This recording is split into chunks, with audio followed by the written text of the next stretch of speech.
almost there. No way. What is this? You're tuned in to the Eyes Open podcast, where secrets aren't safe and we see it all.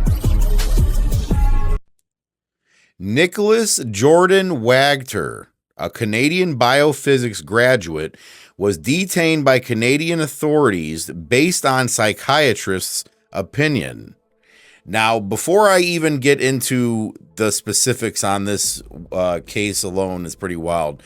Let's go ahead and roll this clip first of him being pulled over by Canadian police. We're going to go ahead and roll the clip.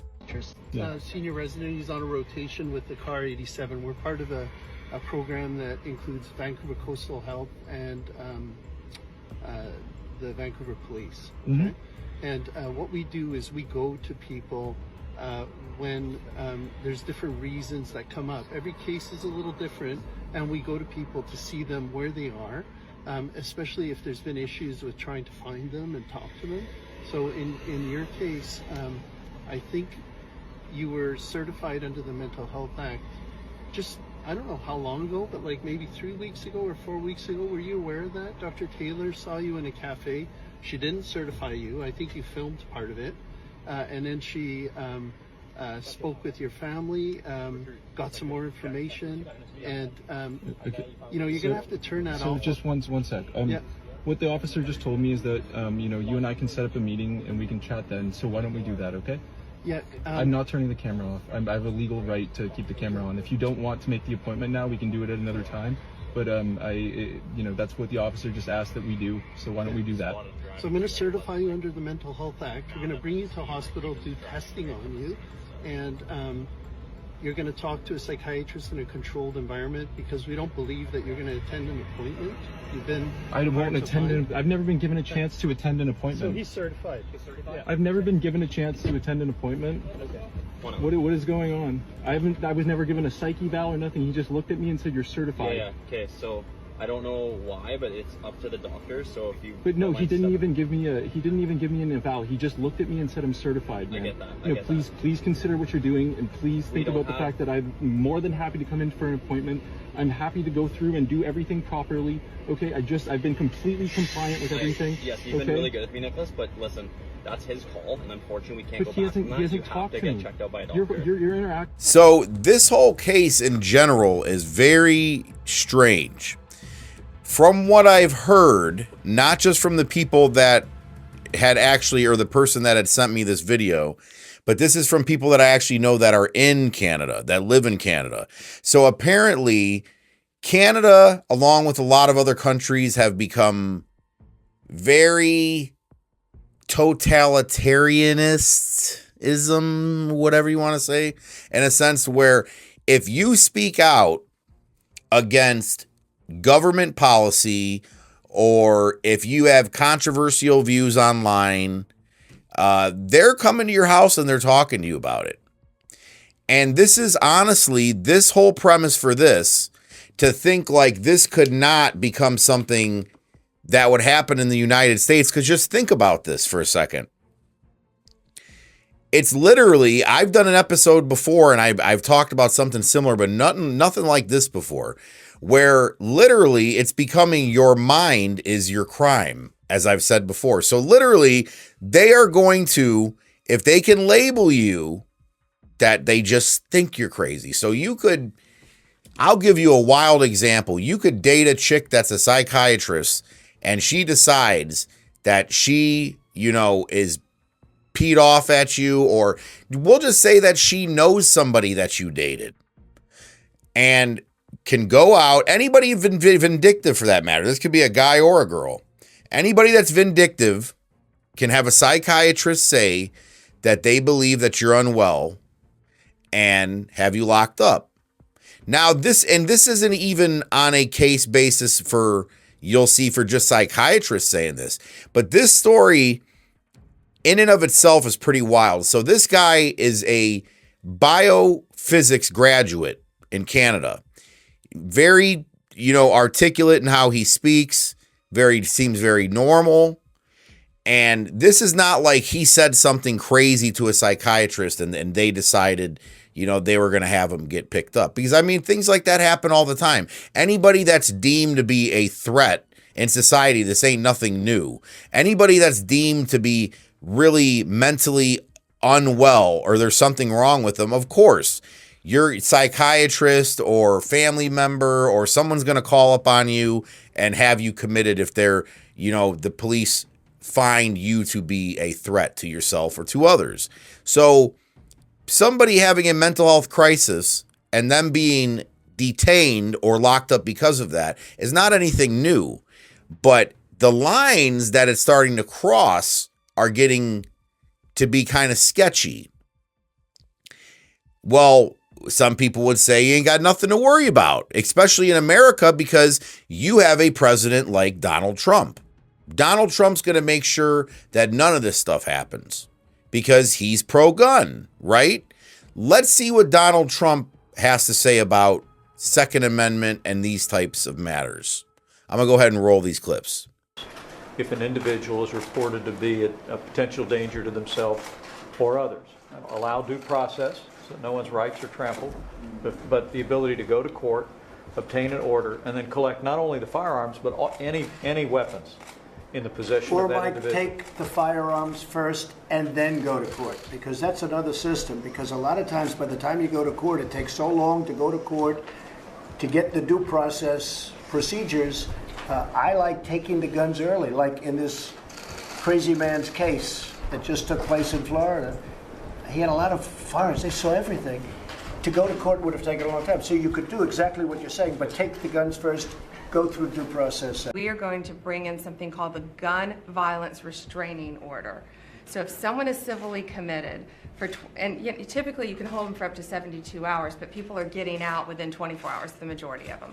So what we want to do is let law enforcement come in and take the guns. Good. They're a danger to themselves Which you can't or do others. right now. Well, without being adjudicated. So because they're a danger to themselves. You want them to take the guns and when they are committed. not go through 6 months of legal trials and everything Exactly. else. But we also have to give the mentally ill the due process in which they deserve, President. So what we're doing is they're going to be able to take the guns when they're taken into custody or into the hospital, and then when they're released within 24 hours or 72 hours later, typically it's 24 hours, but law enforcement will have 72 hours to determine whether they should give those guns back or they can go to a judge and say, Your Honor, please keep these guns. We feel this person is still a danger to himself or others, whether So they're this in or would out not of have custody. worked the way it's currently constituted. This would not have worked with Cruz as it's currently constituted. As it's currently written. So you're going to make changes? We're going to make changes. Wow. So Trump is literally saying, and he had put it in this briefing that he had done, that, and honestly, this is the point where a lot of pro-gun people I know stopped following Trump, myself included. This was one of them. It was close because I'm like, it can still be determined a certain way, but no, he's telling you to go against the Constitution. He's saying flat out that somebody can just deem you. You can have a neighbor. If you go watch that full interview that he's done on multiple occasions where he's talked about red flag laws, that he's all for them.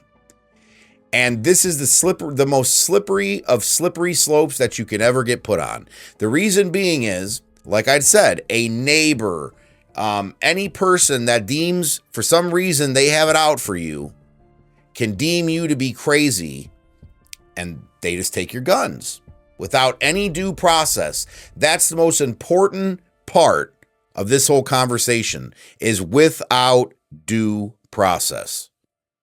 Completely unconstitutional, and even your president's for it.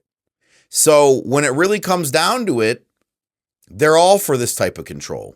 I don't care if it's Democrat, I don't care if it's Republican, okay, it's bipartisan in this, because what they're trying to do is, think about this. If they can simply deem you to be a threat to yourself or a threat to others, and just say that. It's not even like they have to show up to your house, okay? And they're like, because back in the day, I would even go as far as to say today, it's not that simple. You can't just say, so-and-so down the road or next door is a whack job and he said this to me and blah, blah, blah.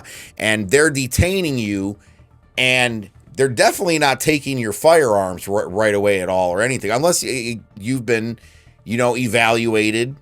And it's funny that they act like this isn't already a law. But expanding on it is super dangerous because now, what if it's like people like me? They can say, oh, he does a conspiracy podcast. So you know what?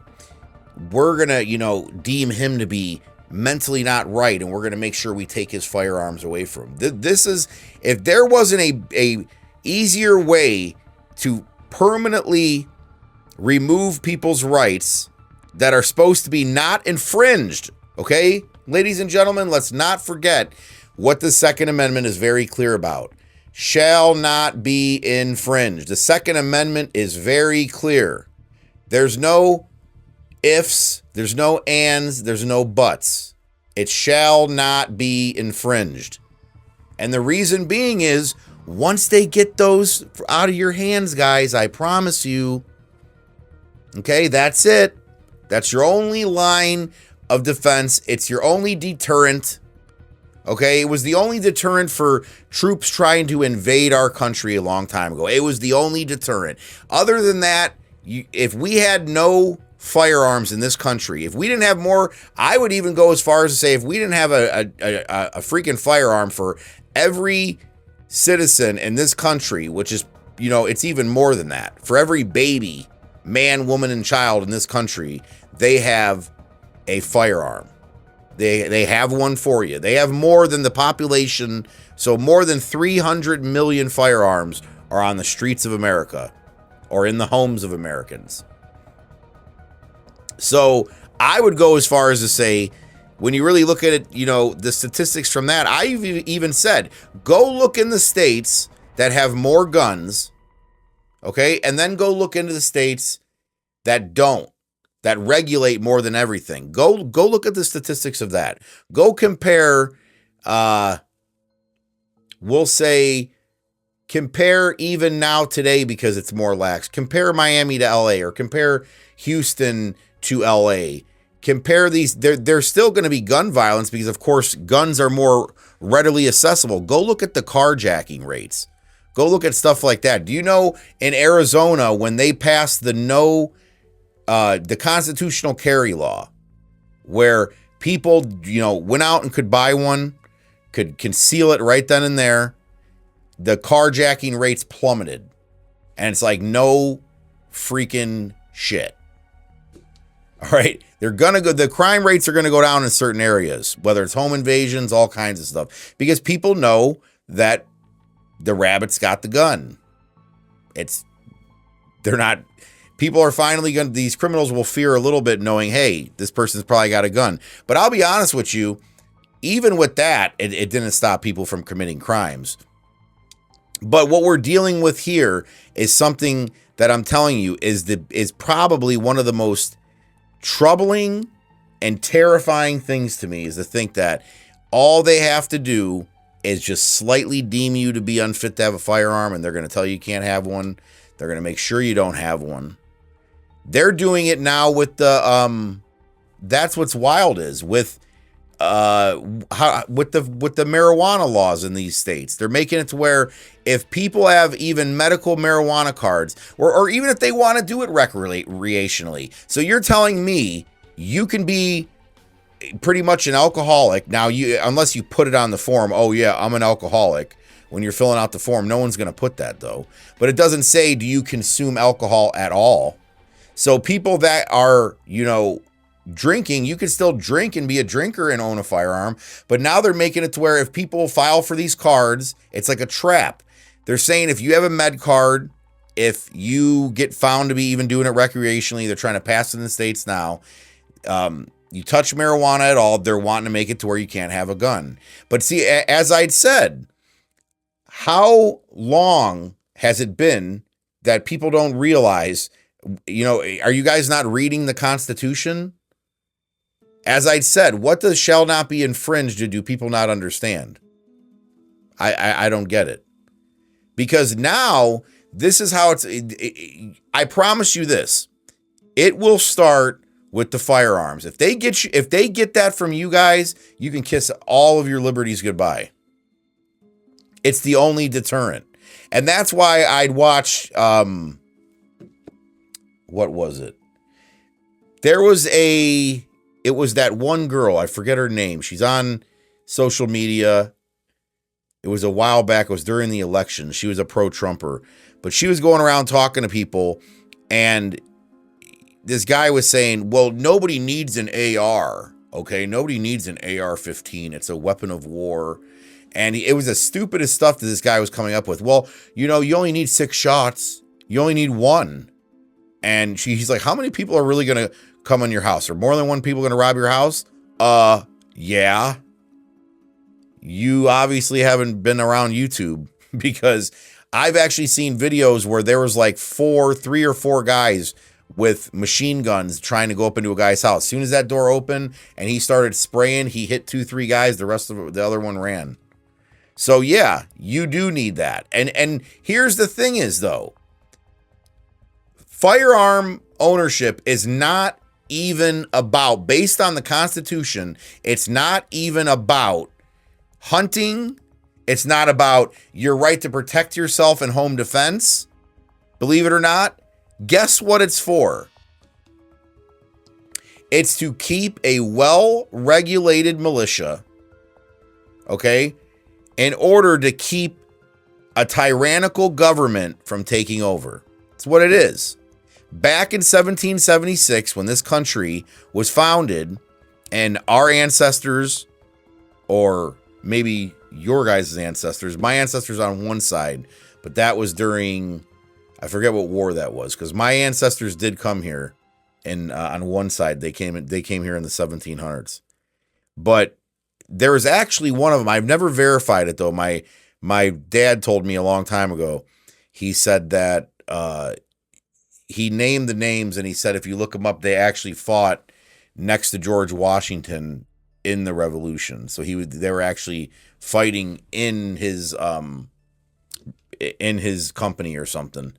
So, but nevertheless, back in those days, what they were fighting for, okay, was people's rights in general, the freedom. They're fighting for freedom. But you have to understand something. There's a reason why the Second Amendment was written the way it was. And when people say, oh, well, no, that's for the military. No, it's not. The people always will be the militia, okay? The military is the military. The militia was the people back in the day, okay? That's the way it was supposed to be. And people don't understand that. But that's the point, because, I mean, if you're not supposed to rely on your military, you're not supposed to rely on the police. And here's what I can tell you is, when shit really hits the fan, I don't care what anybody says. If you've looked into any other emergency type situations like Katrina and all these other ones, no one's coming to help you. I promise you. You better have a firearm. You better know how to use it. And you better be ready to use it, because the police are not coming. I remember I almost had to take a guy out through my door when I lived in Texas, because this guy, I knew he was drunk. He knocked on my door. It took the police, and we didn't even live far from the police department. It took them 45 minutes to get there. And I'm standing behind a wall with my firearm loaded, had my wife and kids go get in the closet, and I'm standing behind cover at that door, because I'm like, if that door comes open, I'm dumping on this guy. And what happened was the sergeant came there, and what was wild was, because in Texas, this is how it is. He says, because he had a rifle on him. It ended up being a BB gun, but I didn't want to make the wrong choice. So I waited. I said, if that door even bursts open, I'm emptying a whole clip on this guy. So pretty much it found out it was a BB gun when the police got there. He was somebody that lived down the street there. And pretty much what had happened was the sergeant had came up to me and he was like, man, all I got to tell you is you showed some real big restraint not firing through that door. Because he's like, I'm telling you right now, you heard the doorknob jiggle right there. He said, but alone, he had what you thought was a rifle on him. You had seen it. And you had every right to unalive him. And they said, if you would have went shot straight through that door, we wouldn't even arrested you right now. And this was the sergeant that came in and was talking to me. And I said, well, yeah, no, I mean, maybe the guy's drunk. And it turned out he was a veteran too and was having issues. So I'm glad I didn't have to do nothing to him. His roommate actually came and talked to me after all this happened and thanked me because he said, oh man, he's my best friend and he was drunk. But I didn't even know who the guy was. So he's lucky he didn't get shot. But yeah, he had said, you know, he's my roommate. He was drunk. I appreciate you not taking him out. And I'm like, yeah, I was like, man, you can't do stuff like that, like, especially in Texas. But it's the point of what I'm saying is what if somebody comes through your door then?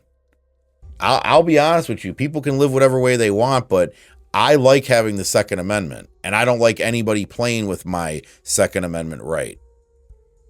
But now it's going down even a different slope. They're not just trying to legislate to make certain types of firearms inaccessible or lowering magazines or trying to get rid of bump stocks. They tried that, and they didn't even realize that people will find a way regardless. You can strap a belt, okay, around your arm with an AR pistol, okay? Like, they were trying to stop bump stocks and all kinds of stuff, but they even tried to stop the foldable stocks that were on the AR pistols because they're saying you brace it becomes a machine gun because you can brace it against your shoulder instead of using it like a pistol and having that as an arm brace.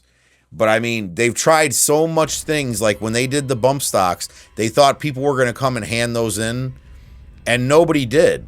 So they had to pretty much do away with that. But all a bump stock is just a stock that's going by, your own movement.